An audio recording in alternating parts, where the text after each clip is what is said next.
Hello everyone, welcome to OHM Institute. I am Surendra Reddy, faculty for electrical machines.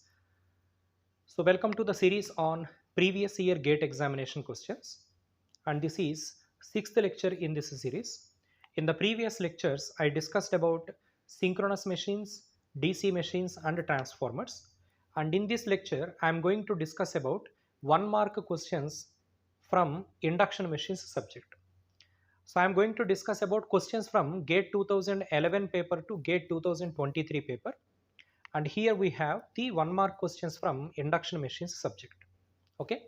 All right. Let's move to the first one. The slip of an induction motor normally does not depend upon which of the following. This is a 1 mark question from GATE 2012 paper. The slip of induction motor does not depend upon. So we have to understand on what factors the slip will never depend upon. Straight away, the formula we know. Yes, so what is the formula for slip? Slip is always equal to ns minus nr divided by ns. This is the formula for slip in induction motor. Okay. So from this formula, I can say slip will definitely depend upon rotor speed nr. Slip will definitely depend upon synchronous speed ns. Therefore, A and B are definitely not our answers. Then what about shaft torque? Is torque is going to affect the value of slip? Yes, definitely torque will affect the value of slip. Let's understand how. So to understand that, let me draw torque speed characteristics of an induction motor. Suppose if I take speed on x-axis and torque on y-axis, so this is how generally the torque speed characteristics looks like. Okay, this is the electromagnetic torque speed characteristics, and this is the starting point where speed is 0, and this is the point where speed is equal to synchronous value. But we know induction motor will never rotate exactly at a synchronous speed. It will rotate at a speed near to synchronous value. Now question is, what is that near to synchronous value? Yes, it depends upon load torque. So just imagine this is the given load torque. Okay. So we know the point where electromagnetic torque and load torque both are equal, we call it as a steady state point. Steady state point means electromagnetic torque and load torque both are balanced each other. That is the point where rotor will find steady state and it will rotate at a constant value. Okay. So, and what is that speed corresponding to this point? Yes, this is nothing but nr, where nr is equal to, where nr is near to ns. Now, what happens if I change this load torque value? Imagine load torque is increasing or load torque is decreasing. Okay. So let us say what happens if load torque increases. Now let us say I'm increasing load torque from TL to TL dash. Magnitude of load torque increases. So now you see the steady state operating point is shifted corresponding to this operating point. Now rotor speed also changes from NR to NR dash. That means what is our observation? Whenever load torque changes, rotor speed will definitely change. If rotor speed changes, what will happen to slip also changes. That means slip will also depend upon shaft torque. Okay. Therefore, the answer will be core loss component current.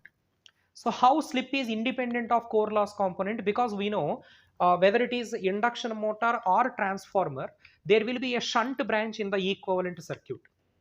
And the active component drawn by that shunt branch is known as a core loss component current. And this core loss component current will indicate the magnitude of iron losses in induction motor, and it do not have any role to play deciding the slip of an induction motor. Okay, it only decides iron loss in induction motor. Therefore, we can conclude that the slip does not depend upon core loss. It depends upon rotor speed, synchronous speed, and shaft torque. Now remember guys, the same question can also be created an MSQ question, multiple select question. How? I can modify this question as slip of an induction motor normally depends upon what? Depends upon. If I say if it is dependent on, then A, B, C, all three are correct. D is the only one on which a slip does not depend upon. Okay, so MSQ is not something new. It is the same models that we got in the previous questions, but only question will slightly change. Okay. So we have the next question. This is a question from GATE 2013 paper. It is a 1 mark question. Read the problem.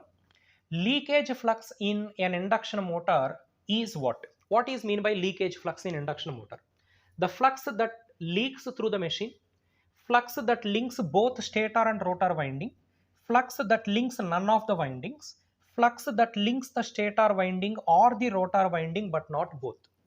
Remember guys, in transformer also we use it to study about leakage flux. Okay, what does mean by leakage flux? Let me explain from the transformer point of view. We know in a transformer there will be two windings known as primary winding and secondary winding. Both are isolated from each other.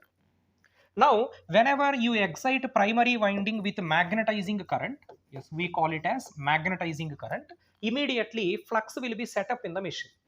And that flux will link both primary and secondary windings. So, the flux which is linking both primary and secondary windings, we call it as mutual flux of the transformer. But at the same time, there is one more flux that will be available in the transformer known as leakage flux. Leakage flux means that flux that will link only primary winding or only secondary winding but not both. See, this is a leakage flux for the primary leakage flux, and this is nothing but secondary leakage flux. Okay, so primary leakage flux means it is the flux which is linking only primary winding but not secondary. Secondary leakage flux means it is a flux which is linking only secondary winding but not primary. In a similar manner, even in induction motor also we have two windings known as stator winding and a rotor winding. Stator winding is like primary, rotor winding is like secondary, and the medium between the two is air gap. Therefore, the flux which is linking both stator and rotor we call it as mutual flux, and the flux which is linking only stator or only rotor we call it as leakage flux. Okay, so therefore the answer for this question is option D. The flux that links either stator winding or rotor winding but not both. Therefore the answer is the last option. Okay, simple question. All right, so we have the next question. This is a question from GATE 2014. It's a 1 mark question. Read the problem. An 8-pole 3-phase 50 Hz induction motor is operating at a speed of 700 rpm. The frequency of rotor current of the motor in Hertz is how much? So we are asked to find out what is the frequency of rotor current. Rotor current frequency we. We all know that rotor frequency F2 is always equal to slip times of supply frequency F1. So I need to calculate a slip value first. So to calculate slip, we need synchronous speed. What is the formula for synchronous speed? Synchronous speed is equal to 120 F by P. Therefore, 120 into what is the supply frequency? 50 Hz divided by how many poles are available? 8 poles. Therefore, synchronous speed is 750 rpm. Okay, and what is the rotor speed? The speed at which the machine is rotating 700 rpm. Nr is equal to 700 rpm. Now we can calculate slip. What is the formula for slip? Slip is equal to ns minus nr divided by ns. So 750 minus 700 divided by 750. So you can calculate the value of slip from here. So it is 50 by 750, 5 by 75. This is the value of slip, 1 by 15. So once I know the value of slip, now what is the slip frequency? Rotor frequency F2 is equal to slip times of supply frequency. Slip is 1 by 15, supply frequency is 50. Therefore, the answer is 10 by 3, which is equal to 3.33 Hz. Okay, so this is the value of rotor frequency. Very simple question and a straightforward question. We use it to see this question in many competitive exams, not only in GATE, even in ESC examinations, state services exams, everywhere. Okay, very easy question. First calculate slip and then calculate what is the rotor frequency. Okay, all right. So now we have the next question. This is a question from GATE 2014. Read the problem. The torque speed characteristics of motor and load for two cases are shown in the below figures, figure A and figure B. You see, this is the first figure and this is the second figure. The load torque is equal to motor torque at points P, Q, R and S. Now we are asked to find out what are the stable operating points from here. Okay, so what I'll do is that I'll try to redraw the diagrams once again, so that I can understand what are the stable operating points and what are the unstable operating points. Okay, so let me do it with the first graph. So this is the speed and the torque was taken on x-axis. This is the torque. Okay, okay, so this is the graph. This is the motor torque and this is the load torque. This is the motor torque, that is electromagnetic torque, and I will draw load torque with a different color. This is the load torque. Okay, and what are the operating points? Here we have operating point P, here we have operating point Q. So first we need to understand out of these two torques. Remember guys, this procedure you need to follow for any type of question related to this model, how to find out the stable operating points. So when the graph was given, from the graph we need to understand out of these two which is a supporting torque and which is an opposition torque. Remember, x-axis we have a torque guys, and you can see it is right side of x-axis. That means torque is a positive quantity. Okay, and y-axis we have speed. This is the top side of y-axis, therefore definitely this is a positive speed, but curve is in the bottom side. This is negative speed. You got it? So the curve is in the fourth quadrant where torque is a positive value and speed is a negative value. Torque positive, speed negative, that indicates that torque and speed both are in opposite direction. Both are in opposite direction means what? The machine torque is opposing the rotation of rotor. I repeat, machine torque is opposing the rotation of rotor. How do you know it is opposition or supporting? Very simple. If torque and speed both positive, that means both are in the same direction. If torque and speed both are negative, then again it is said to be both are in the same direction. But one is positive, other one is negative. That means both are opposite to each other. So here speed is negative, torque is positive. That means rotation and torque both are in opposite direction. That indicates that machine torque is opposing the rotation of rotor. If machine torque is opposing the rotation of rotor, indirectly load torque is supporting the rotation of rotor. Simple. Okay. So therefore the observation here is that machine torque is an opposition torque. Therefore the load torque is the supporting torque. Okay.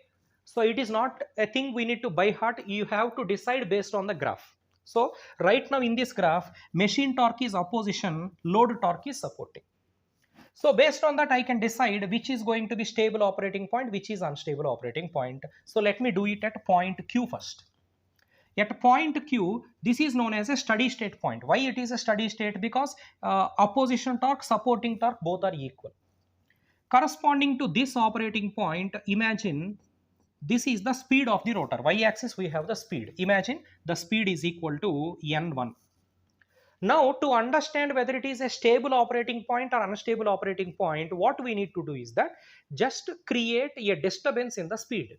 I repeat, just create a disturbance in the speed. The disturbance in speed means it may be either increase in speed suddenly or decrease in speed suddenly. I will tell you one practical example. Suppose you are moving on a bike at 50 km/h speed. Okay, your bike is moving at 50 km/h. Suddenly there is a speed breaker in front of your bike. Therefore what happens to the moment your bike hits the speed breaker, the vehicle speed will automatically decrease. Okay, that is what we call it as a disturbance in the speed. So the disturbance may be either decrease in speed or increase in speed. It may be anything. So you can create any disturbance here. What I am doing is that I am increasing the speed. Let us say I am increasing the speed from N1 to, let us say, N1 dash. Okay, now the speed increases to N1 dash, that is due to disturbance. Now corresponding to this N1 dash, can I say this is the machine torque, yellow color curve, and this is going to be the load torque, which is a white color curve. Therefore you can easily understand at a new speed N1 dash, this is the machine torque and this is the load torque. Which magnitude is higher? Definitely you can understand load torque magnitude is more compared to machine torque. Load torque is more, that means can I say supporting torque is more? Supporting torque is more than opposition torque. So we know in any machine, if a supporting force is more than opposition force, the vehicle or the machine will accelerate or decelerate. Accelerate, therefore the speed will further increase. The speed won't stop here, the speed will further increase. Speed is further increasing means, can I say it is failed to regain the previous steady state point n1? As the machine failed to regain the previous steady state point, this is going to be an unstable operating point. That is an unstable operating point. Let us do the same analysis at other operating point P. Let's say P is also a steady state point. Why? Because machine torque, load torque both are equal. Corresponding to this steady state point, imagine the speed of the machine is equal to n2. You take any number, n2. Yes, how do I decide whether it is a stable point or unstable point? Create the disturbance. The disturbance may be either decrease in speed or increase in speed. What I am doing here is that I am increasing the speed. Remember guys, this is origin point where speed is 0. I am increasing the speed from n2 to, let us say, n2 dash. Can I say at this n2 dash, this is which torque guys? White color curve, that is the load torque. And this is yellow color curve, that is going to be the machine torque. Now which torque magnitude is more? You can easily understand load torque, machine torque. You can easily understand machine torque magnitude is more compared to load torque. Machine torque magnitude is more. That means opposition is more or supporting is more? Opposition is more. If opposition force is more than supporting force, machine will decelerate. Because of deceleration, speed will decrease and it will come back to n2. Okay, as it is coming back to previous operating point or previous steady state point, definitely this P is going to be a stable operating point. Therefore, from the first figure, our observation is P is stable, Q is unstable. So how do we decide the stability of operating point in torque speed characteristics? Very simple, create a disturbance. The disturbance may be either decrease in speed or increase in speed. Okay. But before creating the disturbance, one should understand who is the supporting torque, who is the opposition torque.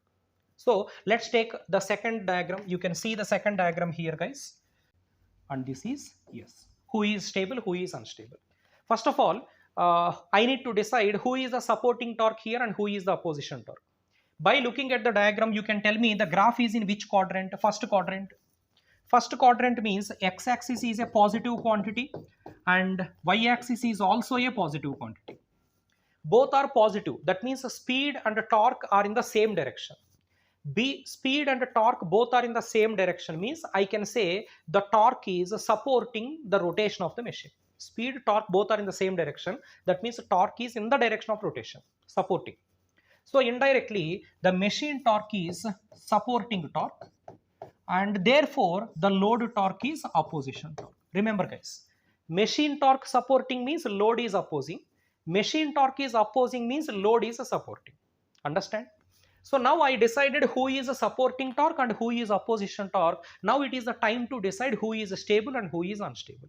Let me take operating point R first.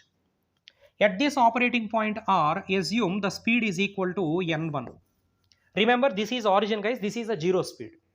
How do I decide whether it is stable or unstable? Create the disturbance. The disturbance may be either increase in speed or decrease in speed. Imagine the speed increases from n1 to, let us say, n1 dash. At this n1 dash, can I say this is going to be yellow color curve, load torque, and this is the white color one, this is the machine torque. Which torque is more in magnitude? You can see this is the load torque, this is the machine torque. I can easily understand machine torque magnitude is more. Machine torque magnitude is more, that means supporting torque is more. Supporting torque is more. For any machine, supporting force is more, that means the machine will accelerate, therefore speed will further increase. Rather than decreasing, speed is further increasing. If it is further increasing, it will be failed to coming back to the previous steady state point n1. Therefore, R is an unstable operating point. Okay, you can do the same analysis at S also. So I will quickly do it now. So at operating point S, imagine the speed is equal to n2. create a disturbance. Imagine the speed suddenly increases or decreases. You take anything, okay? I am assuming speed suddenly increases from n2 to, let us say, n2 dash. At this n2 dash, yes, this is machine torque, and you can see where the load will meet here. So imagine the load torque meets here. Now tell me which torque is higher. Machine torque is here, load torque is here. You can easily understand load torque magnitude is more. Load torque magnitude is more, that means opposition torque is more. If opposition torque is more, definitely machine will decelerate. Deceleration means speed will come back to the previous operating point n2. Therefore, operating point S is a stable operating point. That means what is the final conclusion? R is an unstable operating point. S is a stable operating point. In the previous diagram, P is stable, Q is unstable. So finally, P and S are stable operating points. Therefore, what is the answer? P and S are stable operating points. Therefore, the second option is correct. So if you have good practice, these type of questions you can answer within half minute, guys. It won't take much time, okay? So very simple. First understand on which quadrant the graph is. Suppose if I give you one example, let's say this is the torque and this is the speed. This is the machine torque and this is the load torque. Okay, let's say this is operating point A, this is operating point B. I am asking you which point is stable, which point is unstable. Very simple. First of all, the graph is in which quadrant? You can see this is in third quadrant. Third quadrant means x-axis is a negative quantity, y-axis is also negative quantity. That means speed is negative, torque is negative. Speed, torque both are negative means indirectly both are in the same direction. Both are in the same direction means indirectly the torque is supporting the rotation of the machine. Same direction means supporting. Opposite direction means opposition. Torque is negative, speed is negative. Both are moving in the same direction because the sign is the same. That means the torque is supporting the rotation. What is the torque? Machine torque. So machine torque is supporting the rotation. Machine torque is supporting the rotation means load torque will oppose the rotation. Based on that, you can decide the stability of the given operating points. Okay. We have similar model questions even in ESE examination also. Okay. Okay. So let's move to the next question. This is a question from GATE 2014 paper. It's a very logical question. Let's go through it. In a constant V by F control of induction motor, the ratio V by F is maintained constant from 0 to base frequency, where V is the voltage applied to the motor at fundamental frequency F. Which of the following statement relating to low frequency operation of the motor is true? Okay. So option A, at low frequency. See, the question is about low frequency. Okay. Low frequency means the frequency is reduced. But V by F control is maintained at constant value. See, V by F is constant, but only frequency reduces means indirectly voltage is also reduced. Then only V by F ratio will be constant.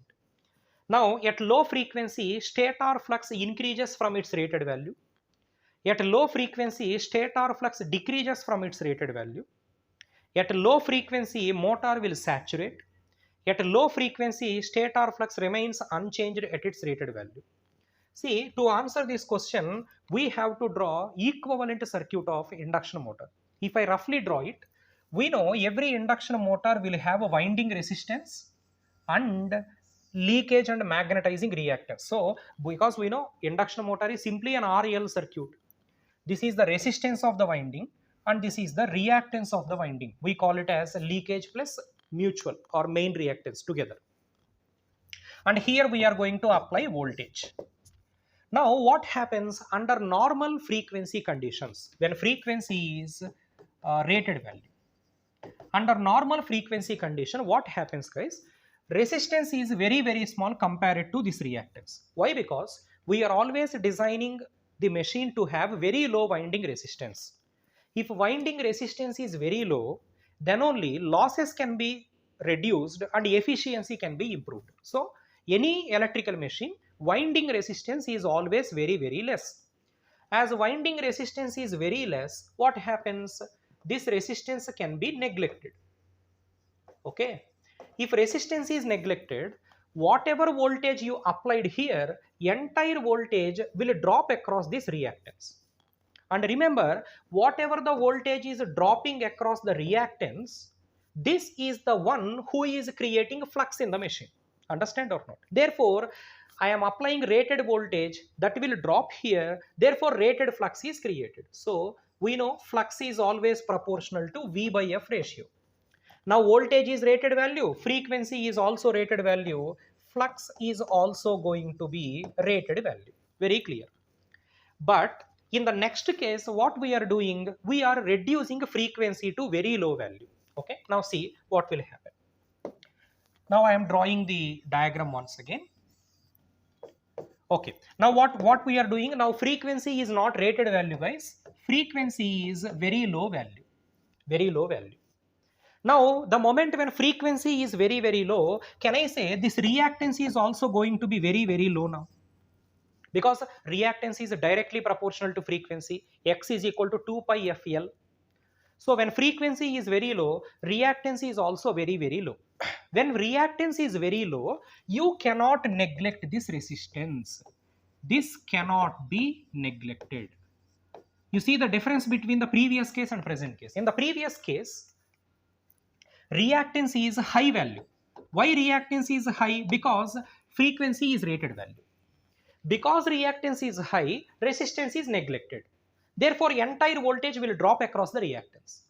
But now in the present case, because of the reduction in frequency, reactance is very, very low. As reactance is very low, you cannot neglect this resistance value. Because both are low quantities only, you cannot neglect resistance. If I cannot neglect resistance, what will happen? Some voltage will drop across this resistance definitely. Okay. If voltage drops across resistance, your entire supply voltage does not induce across this reactance. Okay, you got my point. Therefore, we know flux is always proportional to V by F ratio, very clear. But the point is, now the voltage across this reactance is same as a supply voltage or less than supply voltage? Less than supply voltage. Why it is less than supply voltage? Because resistance drop is considerable. So because of the drop in that voltage across the reactance, flux also reduces.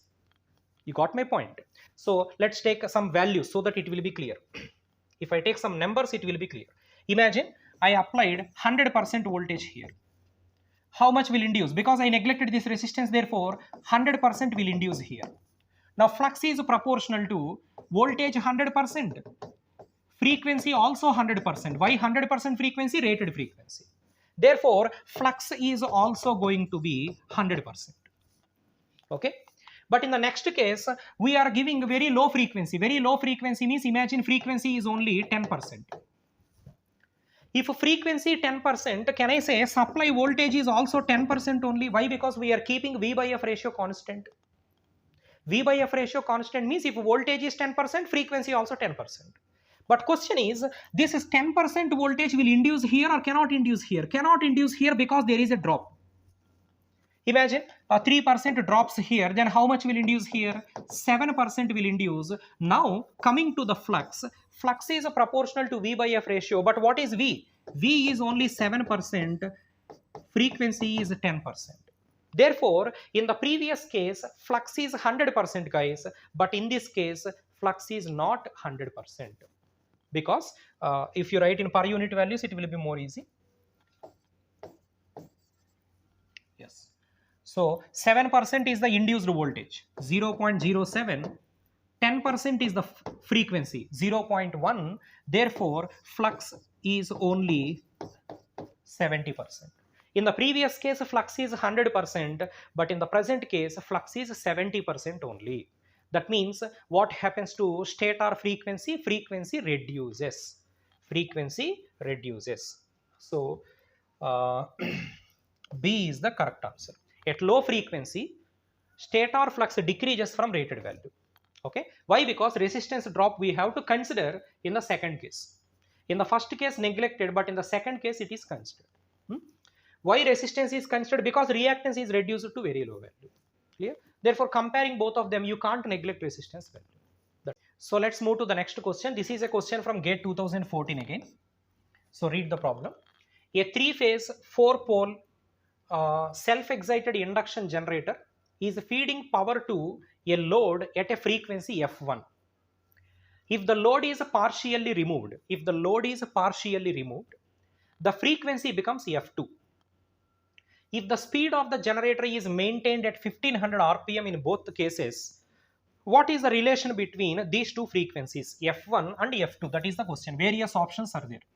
First of all, you need to understand initially machine frequency is F1, guys. Now the load is removed or load is added, load is partially removed. We all know that load torque is an opposition torque. In a generator, which torque is supporting and which torque is opposing?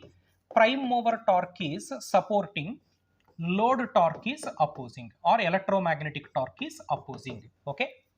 Now what they said, load is partially removed. When load is partially removed, load is partially removed means opposition torque is removed or supporting torque is removed. Opposition torque is removed. If opposition torque removes, what will happen? Machine will accelerate. Therefore machine will accelerate.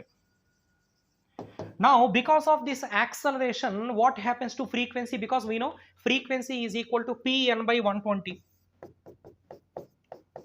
right or not? Okay, so whenever machine accelerated, frequency will definitely increase. Okay, so the moment the motor is or generator is accelerated, frequency will immediately increase. Frequency increases means, can I say the new frequency is definitely greater than the old frequency? Therefore one relation I got, F2 is definitely greater than F1. Okay, F2 is greater than F1, that is in option A. F2 is also greater than F1, that is in option C as well. But I need to decide whether this F1 and F2 both are less than 50 Hz or more than 50 Hz. That I need to decide. For that purpose, you need to understand that the machine speed is maintained at 1500 RPM. It was clearly mentioned in the problem. That means indirectly, NR is equal to 1500 RPM. This is given in the problem. Okay. We all know that in induction generator, NR is always more than NS. That means if NR is 1500 RPM, NS will be definitely less than 1500 RPM. NS is definitely less than 1500 RPM. NS less than 1500 RPM means, what is the formula for NS? 120F by P less than 1500 RPM. How many poles are given in the problem? It's a 4-pole machine, yes or not? Okay, so if I substitute that 4 poles here, I will go to the next page. 120 into F by 4 less than 1500. So F will be less than 50 Hz. Therefore, the conclusion is the frequency will be definitely less than 50 Hz. Whether it is a first case frequency or second case frequency, both must be less than 50 Hz. Okay. So the answer is F1, F2 both are less than 50 Hz, but F2 is greater than F1. Option C is the correct answer. Why F2 is greater than F1? Remember guys, whenever load is partially removed, opposition torque decreases, machine will accelerate, frequency will increase. F2 is greater than F1. Understand or not? But it is an induction generator. The frequency will depend upon relative speed between NS and NR. Okay. Okay, so let's move to the next problem. This is also from GATE 2014 question paper. A single phase induction motor is provided with capacitor and centrifugal switch in series with auxiliary winding. The switch is expected to operate at a speed of 0.7 ns, but due to malfunctioning, the switch fails to operate. Then what happens to torque speed characteristics of the motor? Yes, generally we know single phase induction motor, that too having main winding and auxiliary winding, the characteristics of the motor will be like this. If you draw speed on x-axis and torque on y-axis, this is a normal graph guys. Normal graph in a basic three-phase induction motor. Even in split-phase induction motor also we will get the same graph in case if both main winding and auxiliary winding are in operation. If main winding, auxiliary winding, both are in operation, this type of graph we will get. It is very similar to three-phase machine. But in practical single-phase induction motors, what will happen? At somewhere near to rated speed, in the given question 0.7 ns, centrifugal switch will be opened. Once a centrifugal switch is opened, the torque will suddenly reduce and then characteristics will continue like this. Therefore, you can see this white color graph is torque speed characteristics if centrifugal switch is open circuited. But if a centrifugal switch is failed to open, that is given in the problem. But due to malfunctioning, the switch failed to operate. Switch is failed means indirectly switch is not opened. If a centrifugal switch is not opened, our split phase induction motor characteristics are very similar to three phase induction motor characteristics, which is shown with this yellow color. Therefore, the answer is the moment when the switch is failed, you are going to get this type of characteristic. Understand or not? Starting torque is a finite value and then there is no sudden reduction in the torque. It is just like a three-phase induction motor. Okay. In case if the switch is working, this type of graph we will get. At 0.7 ns, once a switch is opened, auxiliary winding will be disconnected from the machine, only main winding will be there. Because of backward torque, resultant torque will suddenly reduce and then the graph will continue like this. Okay. So the answer is, for this question, the answer is option C. Understand? Easy question. Alright, let's move to the next question. This is a question from GATE 2015 paper. The figure shows the per phase equivalent circuit of a two-pole, three-phase induction motor operating at a 50 Hz frequency. The air gap voltage across the magnetizing reactance is 210 volt RMS. The slip is 0.05. Then what is the torque produced by the motor? See, air gap voltage was already given. This voltage was already given. How much? That is 210 volt. This is 210 volt. Okay. It is a three-phase machine, guys. As it is a three-phase machine, this 210 volt will be definitely line voltage. Therefore, per phase voltage, it will be 210 by root 3. Okay. And slip is given. What is the slip value? 0.05. We are just asked to find out what is the torque developed by the machine. What is the reactance part? 0.022. Resistance part, we know R2 by S. R2 0.05 by slip. Okay. So I will redraw the diagram again. So the voltage is 210 by root 3. Okay. The reactance part is 0.22 ohms and the resistance part is R2 by S actually, and in place of R2 0.05 is there, and fortunately the slip is also 0.05. Slip is also 0.05. Indirectly this resistance is 1 mho. Now what is the formula for torque? Let's say current is equal to I2 in this graph. Yes. So therefore torque is always equal to 3 by omega s into I2 square into R2 by S. Is it the direct formula to calculate torque? So I need to first calculate I2. R2 value, slip value, omega s, everything is available. So just calculate I2. For that I need to apply KVL equation. Voltage by impedance. So what is I2? I2 is equal to, what is the voltage? 210 by root 3 divided by square root of, resistance part is 1, reactance part is 0.22 square. This will give you I2 magnitude. Okay, let me use calculator. So I'm getting current equal to 118.41 ampere. So let us calculate omega s also separately. Omega s is equal to 2 pi ns by 60, where ns is a synchronous speed. So according to the given question, it is a two-pole machine, 50 Hz frequency. So synchronous speed will be 3000, right? 120 f by p. So therefore 2 pi into 3000 by 60. Okay. So if I complete the calculation, 2 pi, so it is 314.15. So that is the value of omega s. Now substitute everything. Torque is equal to 3 by omega s into I2 square into R2 by s. Okay, so torque is equal to 3 by omega s is 314.15 I2 square. We just found the magnitude of I2. What is I2? 118.41. 118.41 square into what is R2 by S value, guys? From the circuit, R2 by S is equal to 1 ohm. Directly I can write here 1 ohm. So if I complete the calculation, I will get the magnitude of the torque. So I'm getting 133.9 Newton meter. That is the value of torque that is developed by the machine. So very simple question. Already air gap voltage was given, but this is a line voltage because the machine is a three-phase machine. By default, all the given values are line values. So line voltage 210 means phase voltage will be 210 by root 3. Reactance part is there, resistance part is there. We know under running condition, the rotor resistance will be equal to R2 by S. So in place of R2, we got 0.05 and then slip. Okay. And it is given that slip is also 0.05. So that is how I simply applied KVL equation. I got the magnitude of current first and then found the magnitude of torque. Okay, that's a simple question. All right, let's move to the next problem. This is a question from GATE 2016 paper. Read the problem.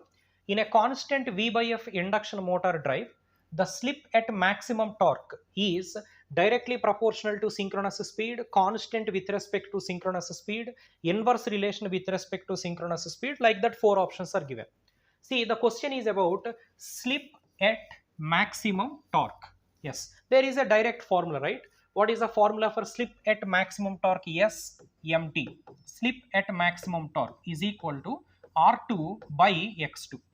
Okay, and the synchronous speed. What is the synchronous speed formula? 120 F by P. So synchronous speed is directly proportional to frequency. And here we know in this SMT, X2 is a reactance term which is directly proportional to frequency. Therefore, SMT is inversely proportional to frequency. So if I combine both relations, I can write SMT is inversely proportional to synchronous speed. Okay, so therefore the answer is slip at maximum torque is inversely proportional to synchronous speed. Okay, yes, therefore option C is correct. It has an inverse relation with the synchronous speed, isn't it? Okay, so we have the next question. The direction of a rotation of a single phase capacitor run induction motor can be reversed by what? How to reverse the direction of capacitor run induction motor? First option, interchanging terminals of AC supply, interchanging terminals of capacitor, interchanging the terminals of auxiliary winding, interchanging the terminals of both windings. Okay, so first of all, single phase capacitor run induction motor. So the circuit diagram will be like this. So it's a split phase induction motor. It has 2 windings. One is main winding, another one is auxiliary winding. See, this is main winding. Here we have auxiliary winding. Now this auxiliary winding is connected in series with a capacitor. Okay. Now imagine main winding is taking a current I1, auxiliary winding is taking a current I2 from supply voltage V. So the torque developed by this motor, the torque is always proportional to product of I1, I2 and angle between these two currents. Therefore, if I wanted to reverse the rotation of this particular machine, the torque has to reverse first. If torque is reversed, then only the motor will rotate in opposite direction. So to reverse torque, I need to either reverse I1 current or reverse I2 current. Okay, what happens if both currents are reversed? Minus into minus becomes plus. The torque remains in the same direction. So the idea is either we need to reverse main winding current direction or auxiliary winding current direction. Now if you look at the options given in the problem, what is the first option? See, first option, interchanging the terminals of the AC supply. What happens if a supply terminals are reversed? If a supply terminals are reversed, not only I1, I2, both directions will change. Then torque remains in the same direction, therefore machine will rotate in the same direction. Therefore that is wrong answer. What is the second option? Interchanging the terminals of capacitor. Interchanging the terminals of capacitor means only capacitor terminals are reversed like this. If I reverse the capacitor terminals, auxiliary winding current direction does not change, right? I2 will flow in the same direction, only in capacitor the direction of current will reverse. Therefore, that is also wrong answer. What is the next one? Interchanging the terminals of auxiliary winding only. Now what happens if I reverse only auxiliary winding terminals? Only auxiliary winding terminals if I reverse, only I2 direction will change, I1 direction remains the same. If only I2 direction changes, torque will be reversed. If torque reverses, the machine will also rotate in opposite direction. Therefore, definitely option C is the most appropriate answer. Look at the last one. Interchanging the terminals of both the windings. What happens if both windings are interchanged or terminals are reversed? I1 direction, I2 direction, both will reverse. That cannot reverse the direction of torque. So the appropriate answer is the third one. We have to reverse either main winding terminals or auxiliary winding terminals, but not both. Okay. So we have the next question from GATE 2017 paper. A 3-phase 4-pole 400 volt 50 Hz squirrel cage induction motor is operating at a slip of 0.02. The speed of the rotor flux in mechanical radian per second sensed by stationary observer. See, speed of a rotor flux with respect to stationary observer. With respect to stationary observer. So to understand this, I'll draw a just magnetic field diagram in induction motor. Okay, those who already studied this subject, you will have idea. Stator is always stationary, guys. Stator winding is also stationary. This 3-phase stator winding we will excite with balanced 3-phase supply with ABC sequence. So stator will create a magnetic field rotating at how much speed? Synchronous speed. This is stator field speed. Okay, stator field is rotating at synchronous speed. But rotor will rotate exactly at synchronous speed or near to synchronous speed. Near to synchronous speed. This is the position of rotor. NR. Okay. And what about rotor field? That is the next question. Okay. Rotor field will rotate. This is the position of rotor field. Yes. Rotor field will rotate at a speed of ns minus nr from rotor. Okay. Ultimately, stator field, rotor field are on the same line. Therefore, the relative speed between stator field and rotor field is 0. Okay.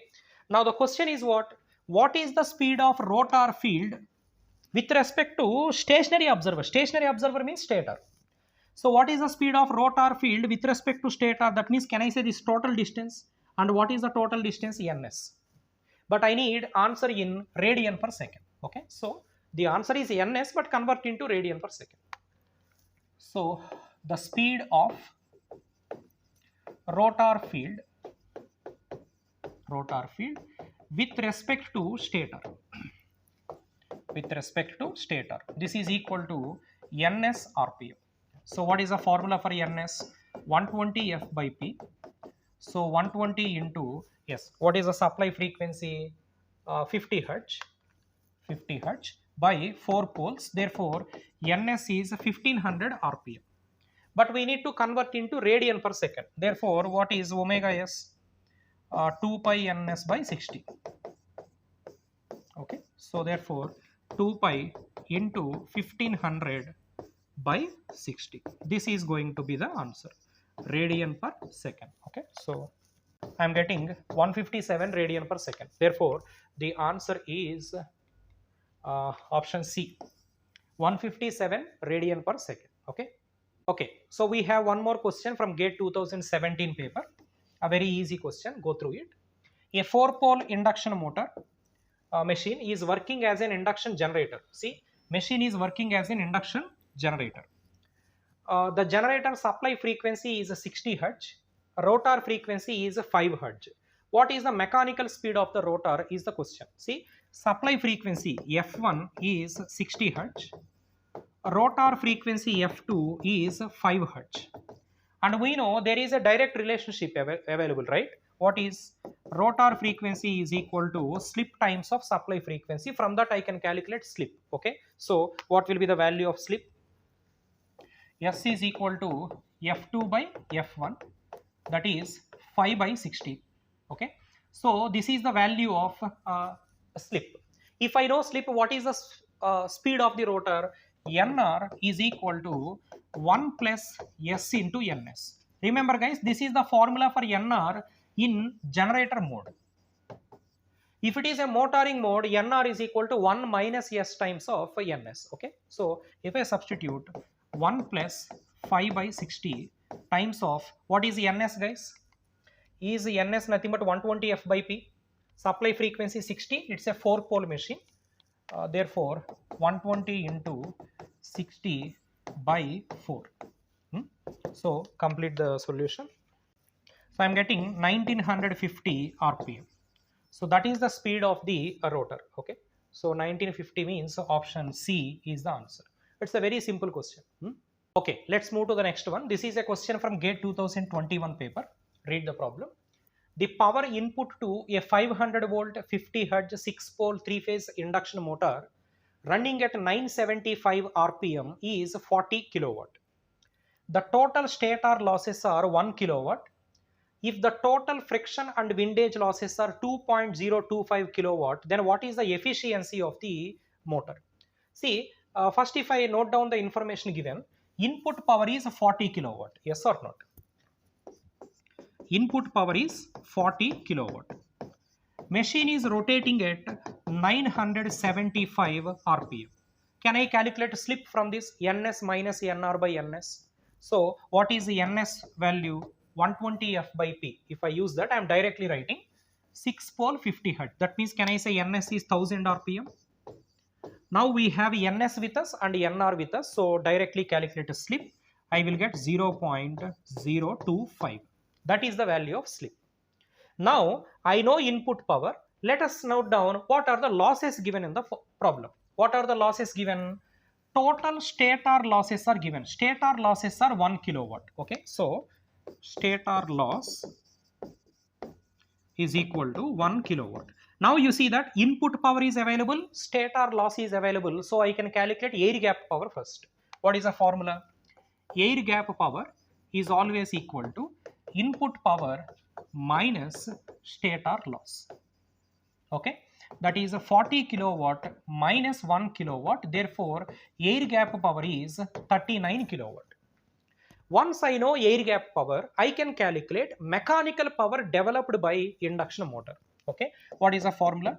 Those who don't have idea about these formulas, I request you please go through formulas once. Okay, formulas of power flow diagram, so that you can answer these kind of questions easily. Okay, yes.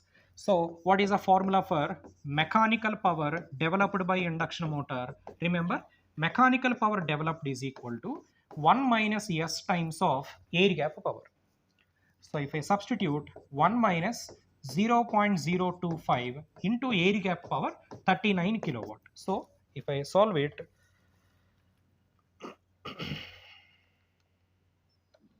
so I am getting 38.025 kilowatt. This is the mechanical power developed. So from this you can calculate output power. So what is the formula for output power?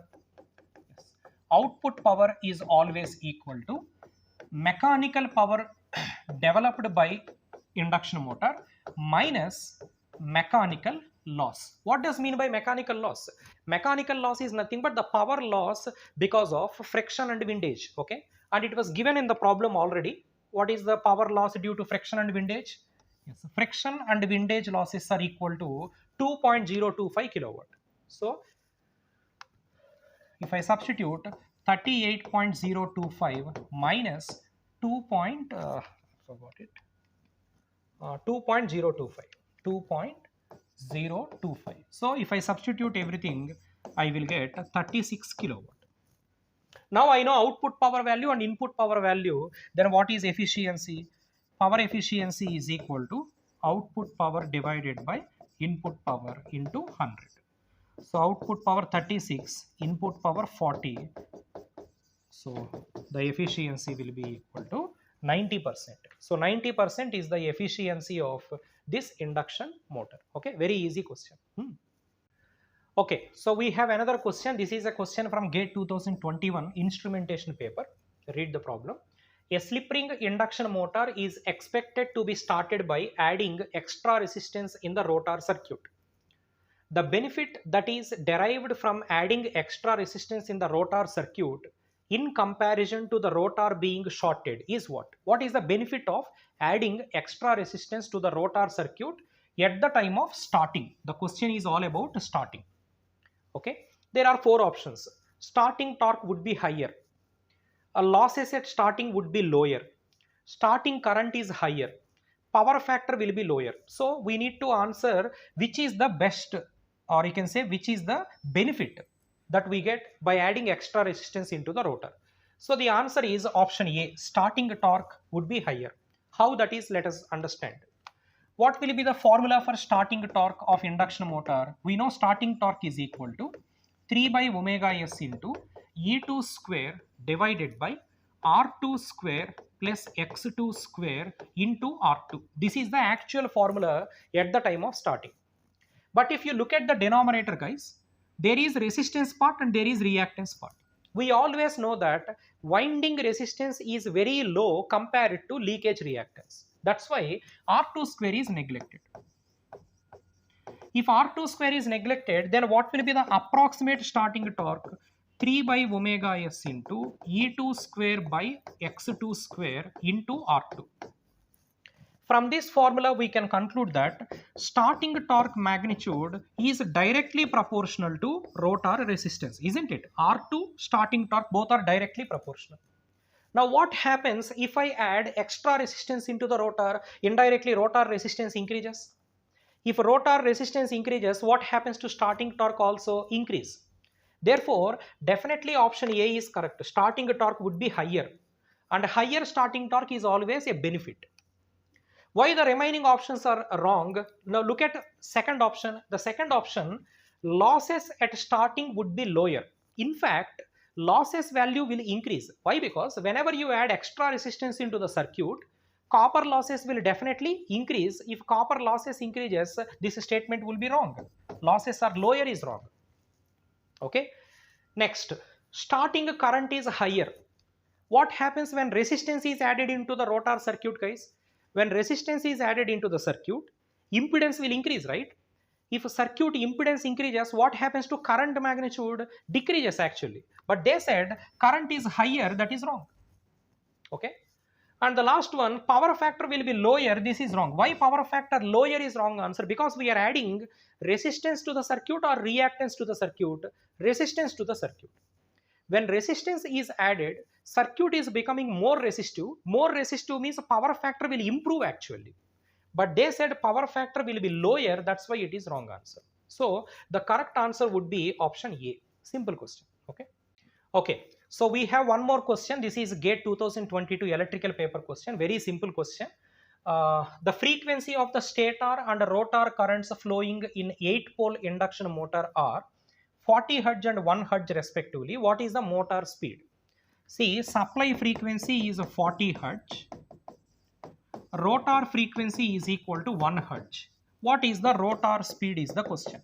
Okay. So what is the relation between F1 and F2?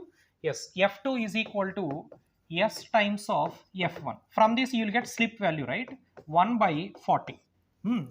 Once I know slip, what is the formula for NR? Because the machine is a motor, guys.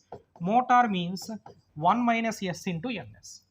So 1 minus 1 by 40 into, what is NS? 120 F by P. So 120 into supply frequency 40 by number of poles 8. So you will get the answer. So I am getting 585 RPM. So that is the speed at which the rotor is rotating. Okay. So it's a motoring machine. That's why NR is 1 minus S into NS. If it is a generating machine, NR would be 1 plus S into NS. Okay. Right.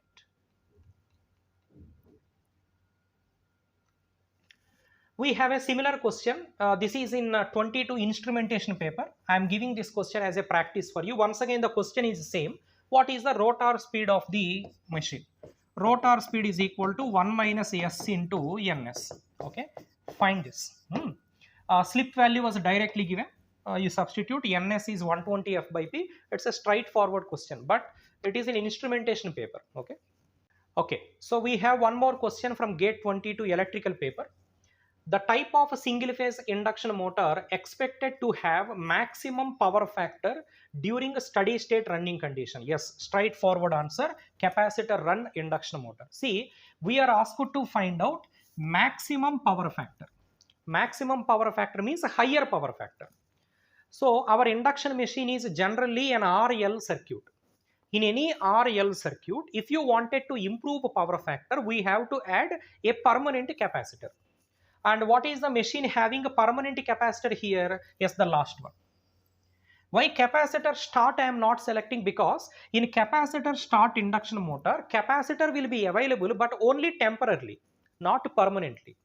But in capacitor run induction motor, there is a permanent capacitor which will help the machine to improve its power factor. Therefore, the last option is the correct one. In first two machines, there is no capacitor at all. They are RL circuits, power factor will be usually low. Okay. Okay, this is a question from GATE 2023 paper, very recent question, very straightforward and easy question. The following columns present various modes of induction machine operation and the ranges of slip. Okay, you can see in list A we have a generating mode, motoring mode, and a plugging mode. Plugging means indirectly braking. Okay, what is the range of slip? Yes, we know in motoring mode, what is the range of slip? Motoring mode means slip is from 0 to 1, right?